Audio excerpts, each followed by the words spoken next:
Balik lagi, Poros Salang ada di studio Lithium Rooftop Bar. Sekalian kita mau ngingetin minggu depan. Kok minggu depan? Bener. Iya, minggu depan. Hari Sabtu, nggak minggu depan. Sabtu depan. Minggu ini. Sabtu depan.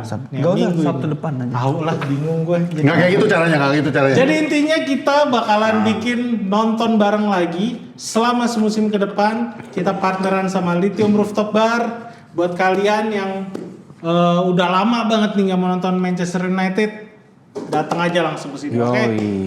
Sekarang versi profesionalnya. Oke. Jangan Kita bumper. Cing.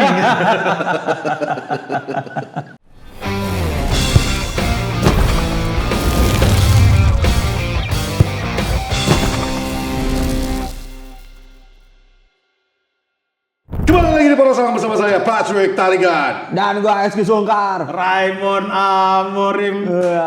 Ruben Amorim. He'll bring the glory days again.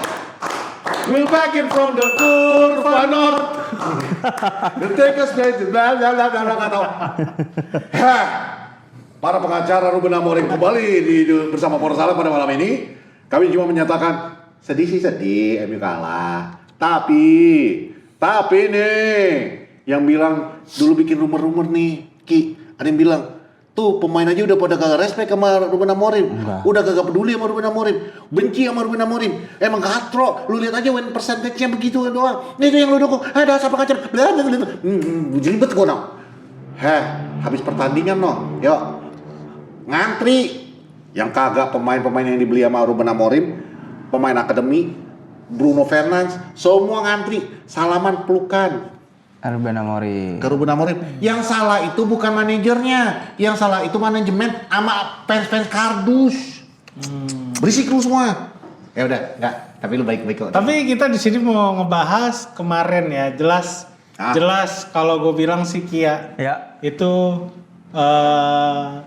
orang yang udah sangat mengenal anak-anaknya. Iya. Bapak yang udah sangat mengenal anak-anaknya. Udah tahu dia. Nih. Basically sebenarnya kalau misalnya mungkin dia belum pernah ngelatih Manchester United, mungkin agak bingung juga sih. Menurut gua.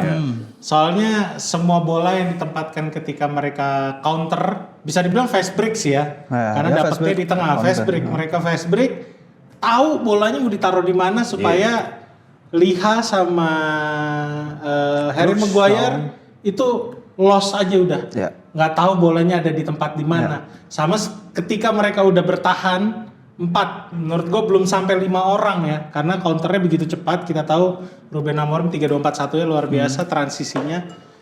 Begitu ada serangan balik di depan kotak penalti, mereka tahu kalau Luke Shaw tuh selalu miss blind spotnya. Jadi ya kayak Chukwueze, bahkan yang gol terakhir si Loftus-Cheek itu udah jelas-jelas kayak anjir dia udah tahu MU mesti digini. Ya basically dia sudah kenal pemain-pemainnya kayak lu bilang.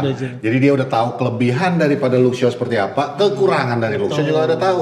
Demikian juga ditambah lagi kayak model siapa yang lu bilang tadi? Siapa?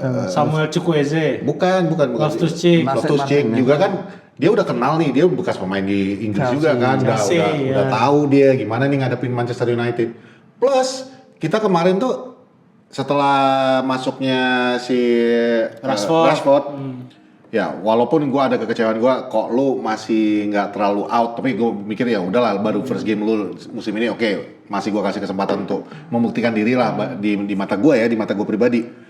Kalau ada yang nggak terima karena kan ada yang gue debat di komen tuh, ya itu terserah lu, itu problem lu sih bro. Mungkin gue juga akan ngedebatin lu nih, lanjut aja dulu. Nggak, maksudnya kalau lu nggak suka sama Rashford dengan semua, kita sama-sama tahu memang ini pemain bermasalah. Tapi ya balik lagi kayak gue ngomong di episode yang kemarin, gue bilang setiap orang tuh punya kesempatan. Lu berhak punya kesempatan kedua. Masalahnya lu mau ambil apa enggak? Kan gue bandingin sama Harry Maguire, ada yang bilang bang jadi sama Harry Maguire beda, mentalitasnya beda nih. Emang gue juga tahu, tapi kan itu balik lagi kepada personalitas lo kalau personality ya lo. Kalau emang lu mau berubah, lu mau win over the fans, ya lu berubah, lu perbaiki diri lu. Tapi gue juga nggak bisa menilai dari satu pertandingan doang gitu loh. Karena kalau dari satu pertandingan Rashford kan mungkin berpikir, walau benar salahnya pola pikirnya itu gue nggak tahu. belum tentu juga dia berpikir gitu ya. Cuman ini asumsi gue. Ini masih friendly. Gue mau jaga minggu depan udah kick off. Gue mau perform di situ mungkin. Ya pun makanya gue ya udahlah. Gue juga nggak mau terlalu menilai Rashford seperti apa saat ini. Intinya dia sekarang udah part of the squad. Kecuali dalam 1 bulan ini ada kejadian di mana dia di transfer pindahkan untuk ke klub yang lain. He's our player. Ya lu dukung. Ini pemain kita, lu nggak usah lagi. Penyakitnya fans United dan United selama ini kan adalah kita bolak-balik ngejatuhin tim sendiri. Ya udah dukung. Lu support him, jangan malah serang dicaci maki. Yang ada dia makin mentalnya ngedown, makin nggak perform kan gitu. Tapi menurut lu Rashford bagus nggak semalam? Enggak. Itu aja itu. Enggak. Hah? Iya. Enggak. Menurut lu nggak bagus? Kurang. Lu? Jadi ada direct ball dari Lisandro Martinez yang menurut gua dia harusnya langsung Iya. first time. Ya itu satu momen Iya. ketika dia dapat chances buat bikin gol. Iya, itu kan. Tapi kalau menurut gua, dia overall udah pas sesuai dengan porsinya jadi winger kiri. Gue ngeliat justru masalahnya ya udah kayak yang lo bilang berulang kali, kita butuh back kiri cepet. Yes. Gue nggak setuju kalau orang bilang Luke Shaw tuh sampah. Enggak. Dia adalah pemain tercerdas, back kiri tercerdas menurut gue ya di IPL. Masalahnya cuma di fisik sama kecepatan. Pace-nya dia tuh nggak bisa ngimbangin pemain-pemain yang punya tipikal pelari. Iya. Dan dribblingnya bagus. Loftus-Cheek kemarin luar biasa sih menurut gua, dribbling kencang kayak gitu nggak lepas, dikejar sama Lisandro Martinez. Lisandro orang terakhir yang harusnya itu bagiannya Luke Shaw kan. Begitu Lisandro nyampe di deket Loftus-Cheek, apa yang lo lihat? Luke Shaw tuh jogging. Gue suka kata-kata lu Jalannya tadi, jogging. blind spot ya, maksudnya adalah awareness kan. Iya. Gimana dia nggak scanning belakangnya itu ada Betul. siapa, dan itu terlihat juga di gol kedua ya. Ya, gol kedua. Gonçalo Ramos itu yang Iya, gua menit liat- 50-an. Gua lupa. Intinya sih kalau gue lihat overall ini alarm yang sebenarnya kita udah rentetan hasil positif tuh harusnya ditutup dengan hasil yang baik. Iya, Tapi betul. karena kita kalah jadinya PR nih bang. Tapi yang gue lihat Carrick kan ingin menandakan something spesial. Nah something spesialnya itu yang harusnya ketika lawan Milan dia tunjukkan. Terlepas dari itu, gue melihat di pramusim ini ada beberapa pemain individu yang naik sebenarnya. Zigzi, Zigzi, ya. Iya, betul. Zigzi, satu Bang. lagi Dorgu. Dorgu juga kembali ke kepercayaan dirinya dan gue ingin melihat bagaimana pemain-pemain ini bisa kompak di lapangan dan terakhir Rio Ferdinand bilang chemistry tim ini, vibes ini adalah chemistry vibes yang terbaik yang pernah gue Iya, lihat iya, selama sepanjang yang gue lihat Mungkin 4-5 4-5 tahun ke belakang Iya. lah ya. Cuman ada satu yang gue perhatiin ya. Karena lu ngomong tadi Dorgu lagi kembali ke performa. Itu sebenarnya jadi PR sendiri sih menurut gue bagi Carrick. Karena gue juga nggak mau Cunha bermain sebagai false nine. Ya kemarin kan false nine. Ya, it doesn't work. Gue masih mengharapkan Cunha itu main di wing kiri kayak musim lalu. Yes, it work untuk Brazil, but this is not Brazil. Cara main kita tuh nggak sama dengan cara Brazil bermain. Di Brazil oke, dia cocok bermain sebagai false nine. Kalau dari yang gue tonton kemarin, dan gue nggak nonton penuh ya, karena gue di babak pertama sibuk di grup Porosalang nanya, woi nontonnya di mana woi? Yang balas kan mulai babak kedua. Enggak, MUTV di blog karena dia ada kerja sama Bein. Oh, Jadi harusnya ya nontonnya Nah, anyway, tapi ilegal. yang gue tonton, gue ya, nggak buka aja. gue ngelihatnya Cunha ini nggak cocok untuk main di false nine. Bukan nggak cocok, he could be more effective kalau main dari sayap. Nah itu yang gue bilang. Cuman ya ujung-ujungnya ya ini jadi PR. Karena gue setuju sama lu, Dorgu lagi naik nih kepercayaan dirinya. Paling itu. Sebenarnya kalau mau dilihat dari kacamata positif, ya persaingan sehat dong nih antara Dorgu dengan Cunha. Tapi bagi gue, dua-duanya punya potensi yang sama. Gue lebih senang tapi Cunha ya yang main di sayap kiri itu karena menurut gue lebih natural. Tapi kan sayang jadinya Dorgu gitu loh. Kecuali ada solusi dari gue pribadi, Dorgu balik lagi jadi left back. Nggak mungkin itu gue lihat Iya. sih. Dan gue rasa ada chance di mana Rashford juga bisa mengisi kiri bang. Betul. Ini tadi juga udah di-mention sama Bang Emon kan kalau Rashford di kiri perannya sebagai winger juga terlihat di babak kedua kemarin. Tapi gini, lanjut. Nah itu yang menurut gua gimana membuat Rashford itu menjadi number 9 Ya, sebenarnya. Ya, itu gue betul. setuju. Jadi gini, kalau kemarin yang gue perhatiin, Carrick sebenarnya udah terlihat lah, polanya udah kelihatan. Iya, Cuman yang penting ketika pattern. nyerang, orang tuh nggak bisa baca karena hampir semua pemain punya kemampuan buat melebar dan nusuk ke dalam. Betul. Apalagi kalau misalnya mereka dapat crossing enak. Dan Iya. bayangin jersey mode kemarin lah ya. Kalau Iya. menurut gue ini udah jersey yang berbeda dan kita nggak tahu nih Sesko seperti apa. Cuman begini, satu hal yang pasti sebenarnya yang gue bilang porsinya Rashford udah tepat. Nggak ada yang bisa ngimbangin kecepatan dia. Jadi ketika dia dapat bola, Luke Shaw telat naik, atau ketika dia dapat bola, Luke Shaw overlap. Chemistry-nya belum ya. Chemistry-nya belum. Jadi ketika dia passing ke Luke Shaw, bolanya kerebut lawan, Luke Shaw hilang. Jadi mau nggak mau dia track back. Tapi kita tahu ini anak tipikal winger. Lo mau suruh dia track back sampai belakang, bukan Rashford yang kita kenal. Yang ada chances buat kita nyerang balik itu sulit. Jadi menurut gua porsinya Rashford kemarin udah pas. Ya. Cuman ya itu kekurangan adalah di back kiri kita masih kurang kecepatan, nggak bisa ngimbangin Rashford. Plus satu masalah lagi kalau lu ngomongin Rashford kayaknya nggak bisa deh bang. Betul, gue setuju. Dia ngerusak permainan. Gue setuju. Beberapa kali kita dapat di wing kiri kalau nggak Dorgu Cunha dapat di sektor kiri itu bola dibawa ke dalam. Nah kemarin Rashford bolak-balik keluar. Ini kan udah kayaknya dia perlu main beberapa kali supaya dia tahu Yes, kalau ini exactly. permainannya bukan seperti itu Ini loh. poin pentingnya. Gitu. Sorry. Karena gini bang, yang baru main itu kan ada Rashford, ada Lisandro Martinez gitu ya, Iya. ada beberapa nama ini kan Mainu. sebenarnya baru mengumpulkan Betul. data mereka, Ya, data ya, ya. dalam artian apakah match fitnessnya kembali sempurna, Ya. sudah kembali ke bentuknya, jadi kita nyoba aja sebenarnya. Kalah sangat disayangkan, tapi is okay kalau misalnya Carrick bisa membaca Nah, ini sesuatu dari kekalahan Gue tambahin lagi, Rashford, lo harus ingat, Rashford itu musim lalu nggak bersama kita. Jadi namanya chemistry untuk bermain. Gua harus lari kemana, lu masuk kemana, Iya. itu belum masuk ke dia. Karena musim lalu dia main di Barca. Dan Barca emang melebar. Lebar. Iya. Makanya bagi gua, kenapa tadi statement gua di awal, iya Rashford nih masih gua kritik. Cuman gua lah kasih kesempatan karena ini baru his first game, literally his first game bersama United yang sekarang ini. Dan for me selama dia nggak ngerusak vibe tim, he's fine. Dan kalau nggak salah minggu lalu kita bahas kan yang main kartu. Terus Iya. lu yang bilang atau siapa nggak ada Rashford di dia Enggak, itu kameramen. baru kemarin kejadian, mungkin lu ngeliat tweet gua kali ya. Bukan, kita baru kejadian kemarin Ya, itu yang pokoknya kita ada ngebahas deh, pokoknya kita secara live kita ngebahas di video itu kan memang nggak ada Rashford yang pas Cunha yang pertama. Video yang kedua ada Rashford dan menurut gua Rashi memang pembawaannya memang diem nggak banyak Iya. bicara ya, menurut jangan lo harapin dia bakal kayak Cunha yang loncat-loncat kayak anak kegirangan kan. Everyone has their own personality. Nah menurut gua selama dia nggak ngerusak vibe daripada positive vibe yang ada di United ini, he's fine. Dan gua akan stand up berdiri mendukung statement gue yang minggu lalu.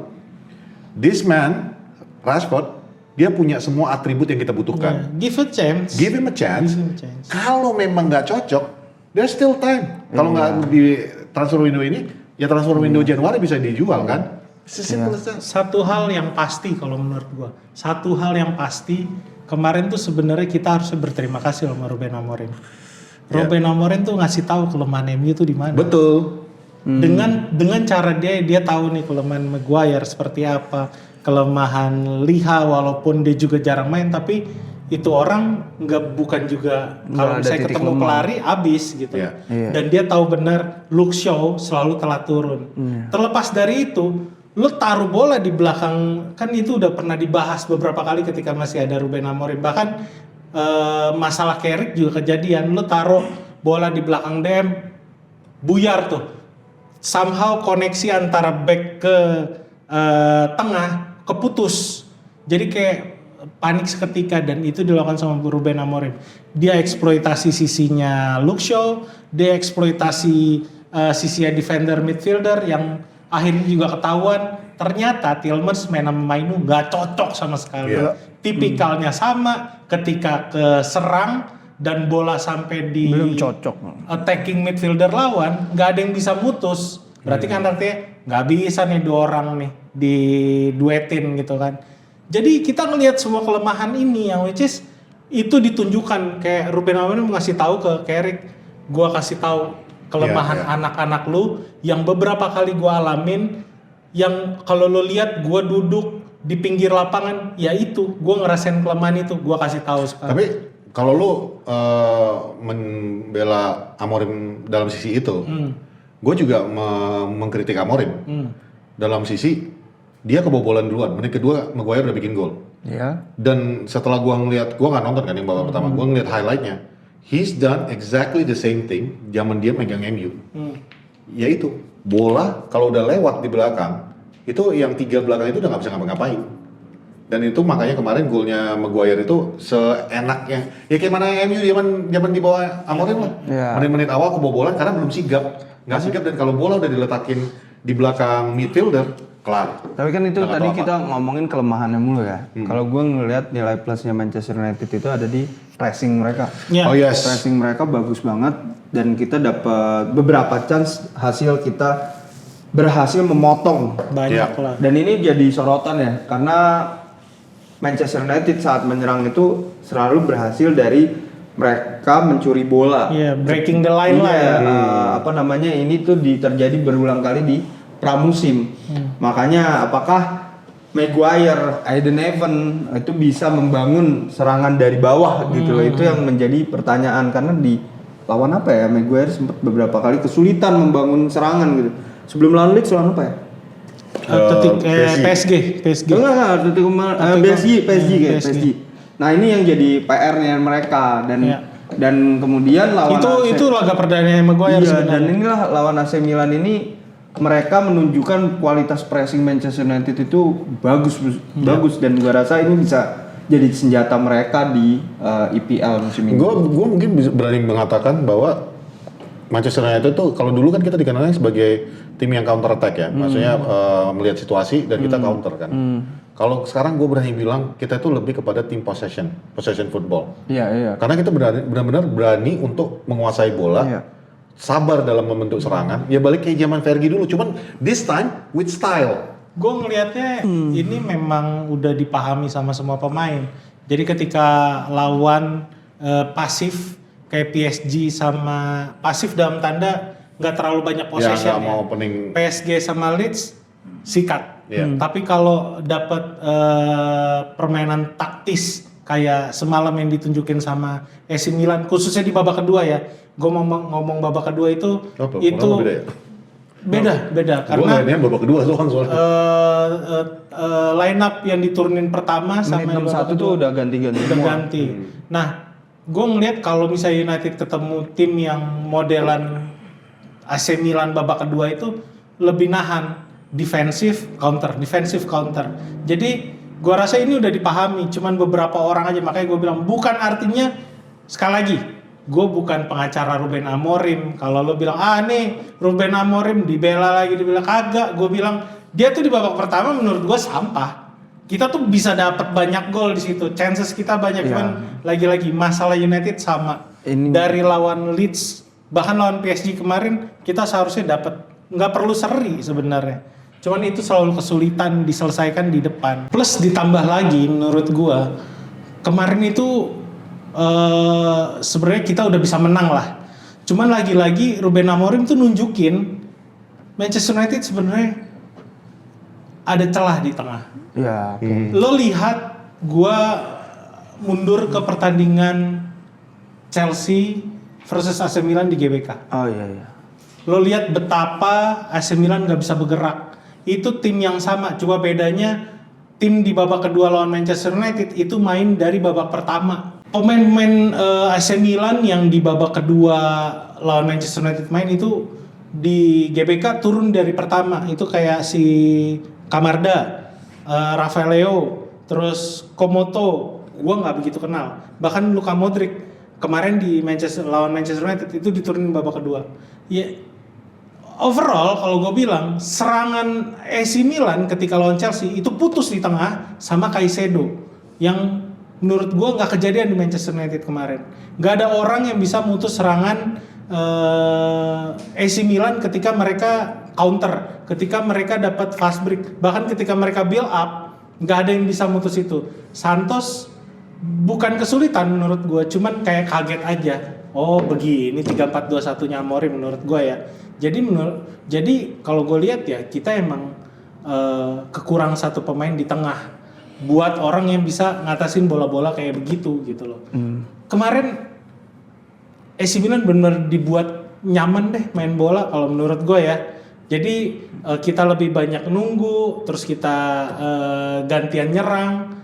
Ini berbeda dengan ketika lawan PSG, lawan Leeds, pace-nya tuh turun ketika lawan AC Milan. Gue nggak tahu apa yang terjadi, tapi menurut gue itu salah satu kelemahan United yang harus benar-benar dibenerin Carrick musim ini. Tapi salah satu hal lain adalah gimana Manchester United punya peluang untuk mencetak banyak gol. Iya, banyak banget.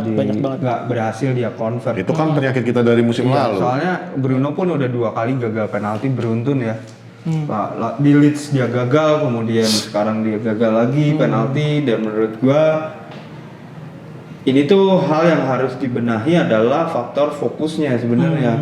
Gua rasa pemain Manchester United ataupun lini tengah itu masih bisa diperbaiki. Ya. Tapi balik lagi, ini tuh pramusim, intensitas tempo permainan berbeda, makanya juga Giggs terasa seperti pemain baru gitu loh. Tapi itu karena memang intensitas saat pramusim itu berbeda.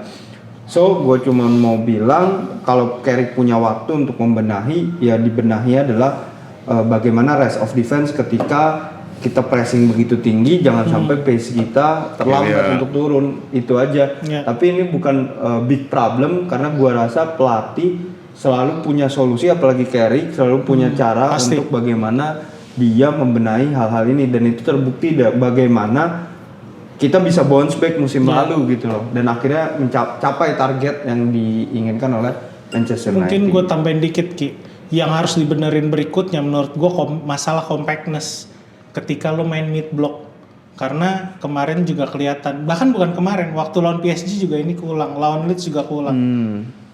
Ada momen dimana komunikasi itu putus di tengah, antara center back ke tengah, antara Maguire sama kemarin tuh Euro Heaven, kali ini terjadi sama Liha. Oke lah kita kesampingkan karena Liha baru nih kemarin nih turun. Cuman maksud gue kalau ini dibiarin, mungkin ini akan jadi masalah bahkan dari game pertama lawan Hull City. Yang pakai porsi 3-4-2-1 tuh banyak sekarang di IPL model, apalagi Andoni Raola, Andoni Raola, Glasner di Nottingham. Glasner di Nottingham tuh dia punya pemain-pemain yang Sergej Jakirovic ya, Hull City itu 3-4-2. Belum lagi Fabian Huszler, walaupun kita kalahin kemarin, tapi mereka kalau dia main 3-4-2-1 dengan benar, ini akan jadi masalah karena kan kita tahu manajer IPL cepet buat adaptasi. Hull City itu 3-4-2. Ya, makanya gue bilang kalau misalnya faktor yang gue bilang tadi masalah compactness, lo harus komunikasi terus ke tengah, gimana cara build up sampai ke depan, itu keputus, mungkin akan kesusahan justru di game pertama nanti lawan Hull City. Oke. Lo mau nambahin Bang? Gue cuma mau nambahin, untung kita main di Champions League. Lagu banget anjing. Langsung pasang dong. Minggu lalu emang bilang, gue ada duit, gue beli jersey, gue pasang patch UCL. KW. Enak aja. Wah, sembarangan. Beda, bintangnya beda. Jersey asli, patch-nya KW. Enggak, tapi maksudnya kalau gua sih cuma bilang untung ya kita mainnya di UCL. Ruben Amorim dan AC Milan mainnya di Eropa. Kalau ketemu di UCL, ketemu satu kelompok lagi, satu league. Gue mengharapin sih tuh. Enggak, gua enggak. Untung apa? Dari ngelihat pertandingan kemarin, Jing, kita kebaca banget lagi. Itu kenapa gue bilang berulang kali. Kalau gue nggak khawatir ya, Iya, karena buat gue ini tuh pramusim di mana kita tuh fokus ngebaca data pemain-pemain, apakah data dia, fitness dia sama musim lalu sama, perubahan dia apa. Terus kemudian kita pas treble winner ya kalah loh sama Birmingham City. Iya. Terus kita juga sama si Relek juga pernah kok masa-masa sulit pramusim. Iya. 2002 pembukaan 5 laga cuma 8 poin apa. juara. Menurut Emang gua iya, nggak usah 2002. khawatir, nggak Kalau usah nggak salah khawatir. 2002 tuh cuma dalam 5 laga tuh kita cuma dapat 8 poin, Bang. Musim pertama Veron. Iya. Kalau nggak salah tuh, lawan Bolton kalah di kandang. Iya, gue lupa lagi. Iya. Sekarang gini deh, Van der Stroy masih cuman golin penalti. maksud gue gini, Tiba-tiba Ki, top scorer. kemarin itu di menit 61 udah ganti semuanya, itu kan tandanya artinya oke ya udah nggak apa-apa kalah, Udah ini cukup. pramusim terakhir. Iya. Karena ini beberapa pemain gue belum mulai, Betul. cuman gue mau ngeliat juga nih kelemahan anak-anak baru ini di mana nih yang baru datang kayak Maino, Liha, Iya. Rashford kemarin mainnya masih kayak zaman dia waktu di bawah Erik ten Hag. Maksud gua lu harus berubah, lu harus ngikutin Iya. sistem gua. Ditambah masalah yang tadi, masalah komunikasi, terus nggak ada orang yang mutus serangan di Iya. tengah. Itu benar-benar harus dibenerin, kalau enggak ya mungkin akan kesulitan dari Jangankan babak itu, pertama. Bang. Yang harusnya berpikir bahaya itu adalah AC Milan. Iya. Karena mereka dalam laga pramusim ini dia menang tuh lawan MU. Ini ngapain sih moto kita nih ngomong-ngomong? Dia Pemirsa. dia menang lawan MU. Ah, Yang lainnya tuh sisanya tuh dia kalah kurang ya. gitu, kalah. Oh, gitu. dibantai sama Chelsea. Makanya gue bilang yang harusnya Bukan. khawatir tuh Milannya dan lawan Celtic, mereka membuat kesalahan yang sama seperti lawan Manchester United. Persis, nggak bisa gagal build up. Mereka yang harusnya berkaca dengan itu. Jadi kalau misalnya Ruben Amorim tahu kelemahannya, MU juga melakukan hal sama di mana MU membaca apa yang terjadi ketika lawan Celtic, terjadi lagi lawan Milan.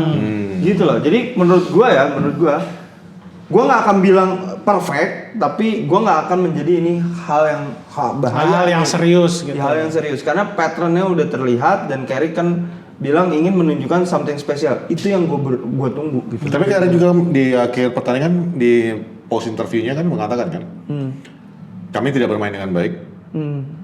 Banyak yang harus diperbaiki. Siapa? Carrick. Carrick. Oke, Rick. Kami tidak bermain dengan baik, banyak yang harus diperbaiki dan mudah-mudahan pertandingan malam ini menjadi pelajaran untuk kedepannya bisa memperbaiki diri. Artinya, Carrick juga sebenarnya nggak puas dengan pertandingan ini. Iya, pastilah. Iya bang, gimana ya? Gua ngelatih aja ketika kalah. Kalau mau puas ke kota. Ini kalau mau puas ngupas bawang.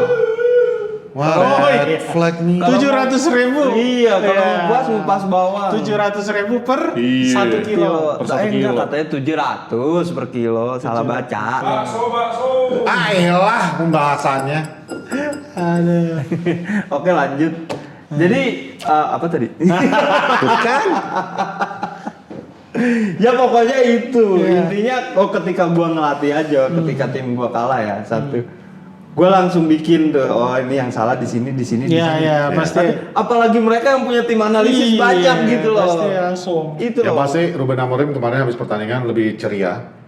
Dia dan Iya, lebih ganteng karena iya. pakai hitam-hitam gila. Gue pikir, anjing. Terus, pergi aduh. ke Milan langsung jadi stylish gini. Wartawan Iya, yang dulu, bilang kan. more boring now. Enggak yang wartawannya bilang gini. Kan more Ki. glory. Enggak. More boring now.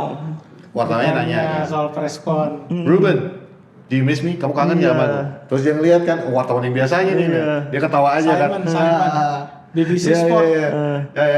Ya, it's entah apalah dibilang Ruben Ya, kan. dia more boring now. Terakhir bilang, kata dia. it's more boring ya. Gue mikir gini, Ruben, lo kalau ngomong ya, udah mirip sama Ahok nih, asal bukti aja lo, nggak mikirin efeknya. Tapi itu jokes lah. Iya, gue tahu itu joke. Cuma maksudnya, kalau misalnya ada yang melintirin kata-kata lo, iya, kangen kan sama gue. Sekarang ngebosenin kan, pelatih lo yang baru nggak bisa ngomong kan? Iya.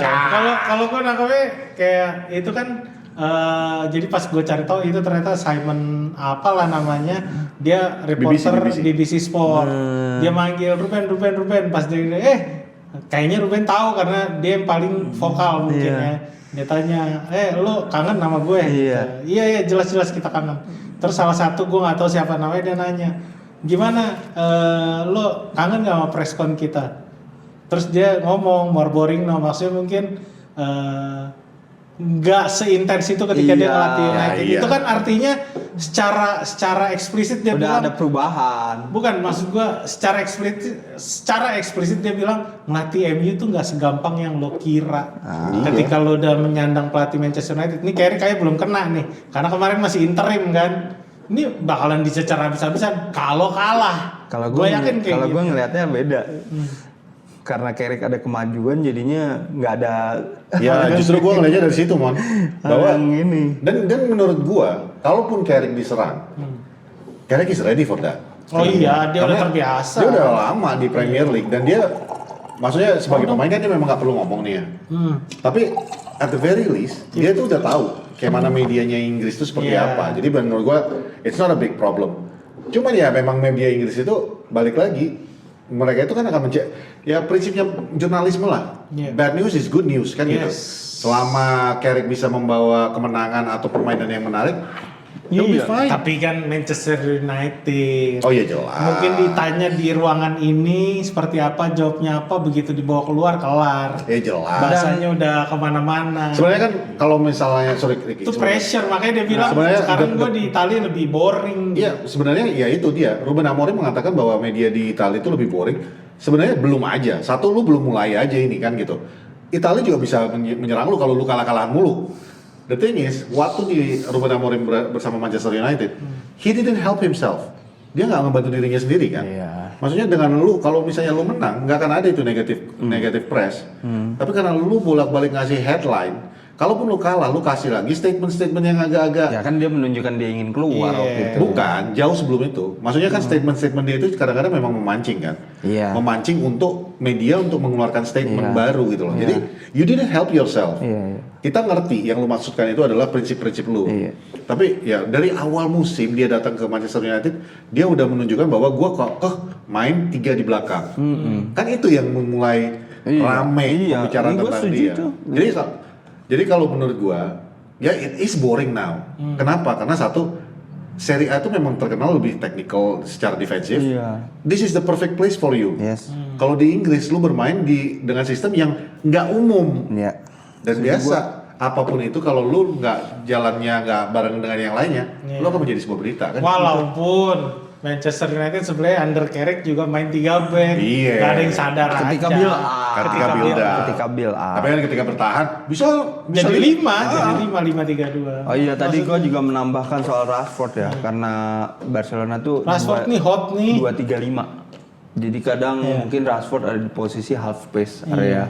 Jadi Cuman emang- ya itu sih Ki, dia tuh tipikal apa ya, yang memang winger absolut yang lu bawa bola ke ruangan lebar, lu passing atau lu nusuk. gue cuma mau bilang apa yang dibilang Pep Guardiola, precision is precision. Yoi. Josko Gvardiol bilang gua nggak ngikutin precision Manchester City musim lalu.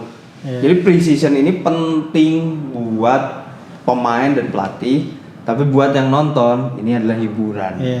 Gitu loh. Jadi precision itu penting untuk mengetahui satu sama lain, dan waktu itu Rodri juga disuruh cepat-cepat gabung precision.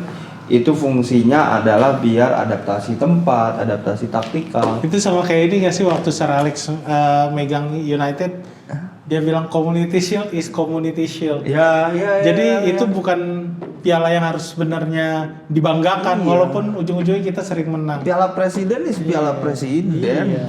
Ya, Super Cup is UEFA Super Cup.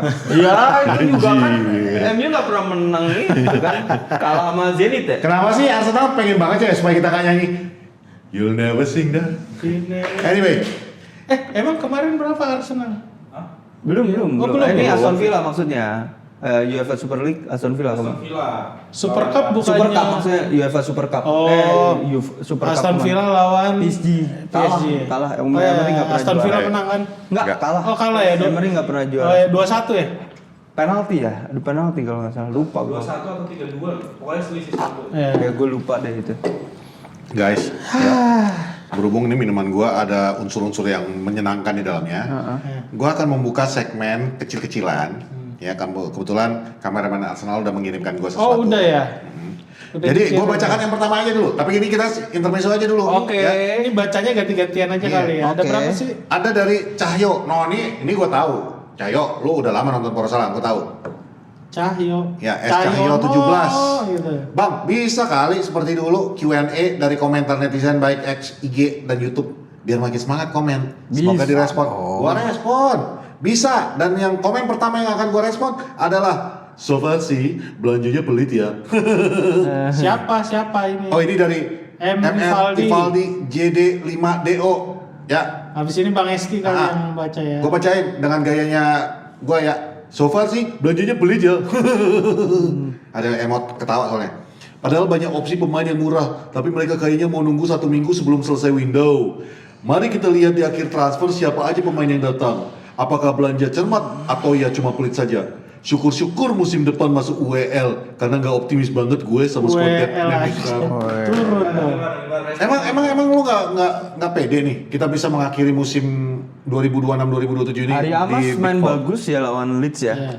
Jadi pede gua. Pede kan lo? Pede. Dengan squad yang sekarang, katakanlah sampai transfer window ditutup kita nggak belanja siapa-siapa Gue lagi. berharap ada left back, tapi kalau emang nggak terjadi, ya gue berharap Carrick bisa mengoptimalkan pemain yang ada. Pertanyaannya adalah lu pede nggak dengan kalau misalnya kita nggak beli siapa-siapa lagi? Realistis, Lu pede nggak dengan kayak gini? Optimis. Optimis lo? Ya. Optimis Bang Eski. Oke, kalau lu mau? Kalau gua musim lalu 2025-2026 gua bilang United kalau nggak ada kedatangan pemain baru lagi, gua cuma bisa di 7 sampai 10. Bahkan 7 ke atas aja udah 7 aja udah berat. Berarti lu Ternyata datang Sesko. Oke. Sesko bilang, Musim gua sebelumnya. bilang Sesko datang, gua bilang 3 sampai 7 bisa 3 sampai 7. 3 sampai 5 bisa lah nih. Berakhir di 3. Tapi berarti kembali lagi nih, simpel-simpel aja pertanyaan gua. Sekarang. Dengan squad yang sekarang, lu Ya. optimis nggak kita bisa end di Champions League lagi? Sama, kalau misalnya kita nggak beli siapa-siapa lagi, target realistis di UCL musim depan sulit. Menurut gua. Oke, berarti lu sepakat dengan dia dong? Iya, gue sepakat. Tapi Oke. kalau misalnya paling nggak kita memecahkan kebuntuan karena di tengah jelas nih, sorry agak panjang ya. Di tengah gue ngerasa Santos sendiri aja belum cukup. Kalau misalnya Santos kenapa nggak usah cedera amit-amit dia kena akumulasi kartu. Toh akumulasi kartu sekarang ditambah kan ya jadi 4 kalau nggak salah di UCL. Oh iya. Oh iya, kalau nggak salah ditambah. Tapi paling nggak kalau misalnya dia kena akumulasi kartu di IPL atau di UCL, berat tuh. Maino sama kalau Mason Mount kambuhan kayak gitu berat. Tillman sama Maino nggak ada backup. Plus sekarang kalau misalnya kita ngomongin di kiri, udah ada Rashford nih, ya kan? Mungkin Dorgu bisa diturunin lagi kembali ke asal, tapi kan dia tipikal menyerang. Akan jadi masalah kalau dia track back dan dia ngelakuin tackle konyolnya itu bahaya menurut gue. Makanya gue mungkin agak pesimis kita musim depan kalau belanja segini ya sampai Januari juga nggak ada pembelian ini aja terus nggak Nggak yakin kemana-mana. 3 tuh susah. Nah, Lu optimis bang? Gua host, gua nanya, gua nggak ngasih Tapi lu juga dong. Iya dong. kan lah. Kalau gua optimis man. Gua kan orangnya kayak gitu, selalu optimis. Musim lalu aja gua bilang Iya, kita lu bilang juara. Juara. Optimis juara. Iya, tapi 3 poin sih. Bang. Tanya gua kameramen Arsenal, musim ini apa menurut gua prediksi gua? Tanya gua kameramen Arsenal. Prediksi juara bang. Prediksi juara gimana sih? Prediksi gua musim ini, musim 2026-2027, gua prediksi Manchester United juara 1. Iya, sama kayak asli Juara yang. Liga. Asli yang. Tapi 3 poin. Posisi kedua Arsenal. Ya, Posisi ketiga Chelsea. 4 City. Posisi keempat Aston Villa. Ya bagus, nggak ada City Liverpool. Liverpool City jatuh. Mahrez, ini omongan gue yang lu pegang. Kalau gua salah baru lu serang. Enzo Maresca nggak akan selesai 1 musim. Oke. Ntar gue 3 poin ya terakhir aja. Iya. Bola itu tentang teknik, Yes. IQ, Ya. sama satu lagi fisik. Ya. Itu aja. Betul. Kalau itu 3 hal itu kombinasi nggak ada. Baru ngambil pelatihan lo ya. Nih, Esti, baca berikutnya. Oke, Mr. Rivaldi. Bento. Mana kok? Rivaldi masih ada? Bang? Ntar dulu, salah. Udah ya tadi ya. Nih. Oke, nih gue bacain ya. Nah. Bang, kalau tadi gaya Bang Pet, ini gaya gua. Bismillahirrahmanirrahim. Anjay. Assalamualaikum warahmatullahi wabarakatuh. Waalaikumsalam. Mau dakwah gue. Rashford balik terus Dorgu gimana mau tetap sayap Rashford balik terus Dorgu gimana mau tetap sayap kiri sebagai penyerang atau kembali jadi back? Tadi udah dibahas. Yakin Dorgu jadi ya, back ya, itu udah. Tetap harus beli LB, CB, MF. CF tergantung. LB opsi cuman Shaw. Tengah Mount. Kagak bisa berharap banyak. Udah Ya. riskan. Tuh, barusan aja dibahas. Main 3 kali. Wah, dia abis itu ngikutin cedera. poros Ya, nih, ini ngikutin jelas nih, ini ngikutin nih. Back tengah juga sebenarnya belum paten-paten bener. Hmm. Ziggy gimana? Kalau dia cabut ya harus ada pengganti.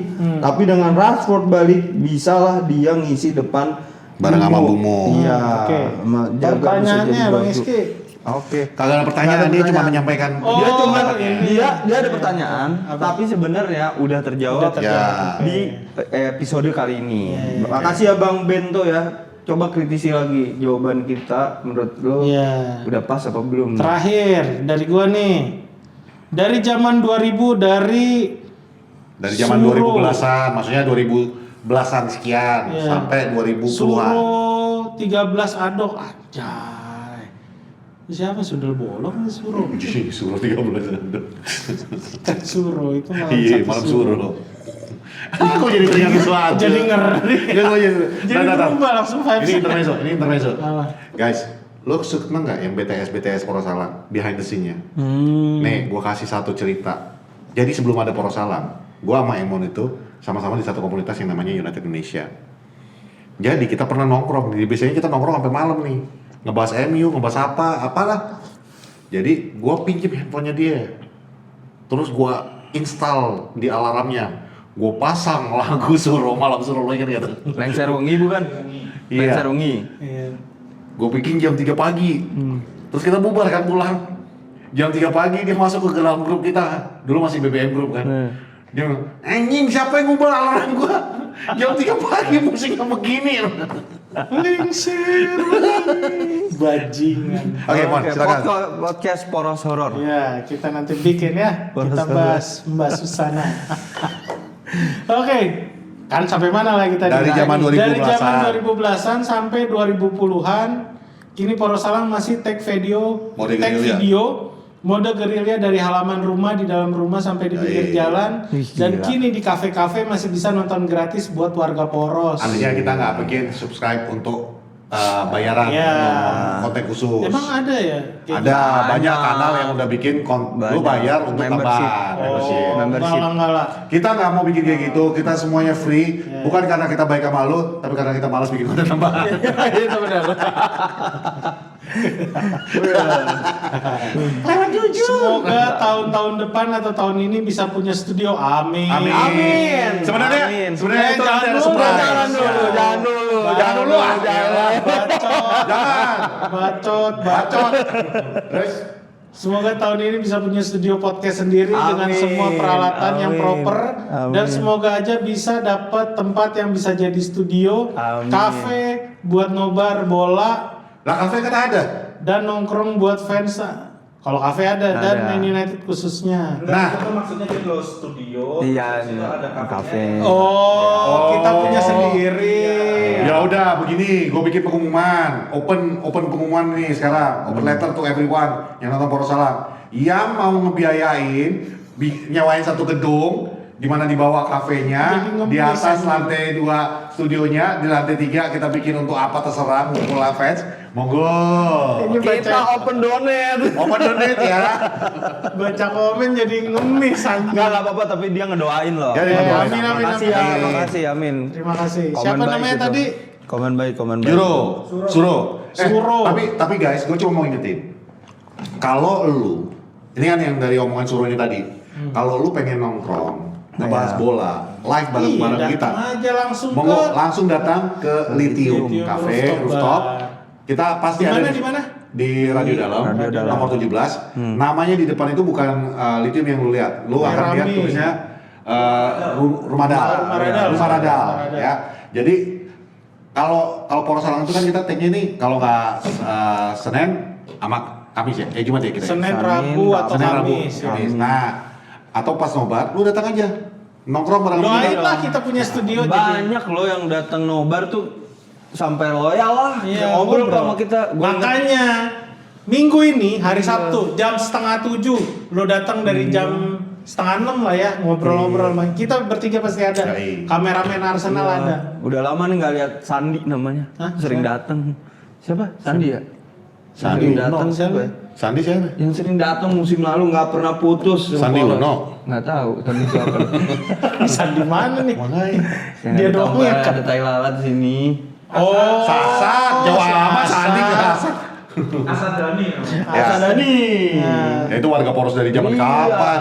Tapi gitu guys, kalau misalnya mau datang, kalau lo memang di daerah Jabodetabek, kalau lo mau datang, Ya. jangan sungkan-sungkan. Hmm. Kita tuh nggak pernah ibaratnya lu belum kenal juga SKSD aja sama kita aja ngobrol bareng. Asal asik ya. Betul. Siapa tahu nanti kapan dapat tiket nonton MU. Ups. Iyo, Oke, tungguin aja. Itu aja kali ya. Ya, cukup. Nanti kita menjelang lawan Hull City baru Cukup kita datang lagi buat kalian. Cukup. Oke, Pet, boleh ditutup? Udahan nih. Iya, udahan. Udah, gua bosan gua ngobrol sama lu. Gak ada lagi mau dibahas. Mau nonton Spider-Man nih gue.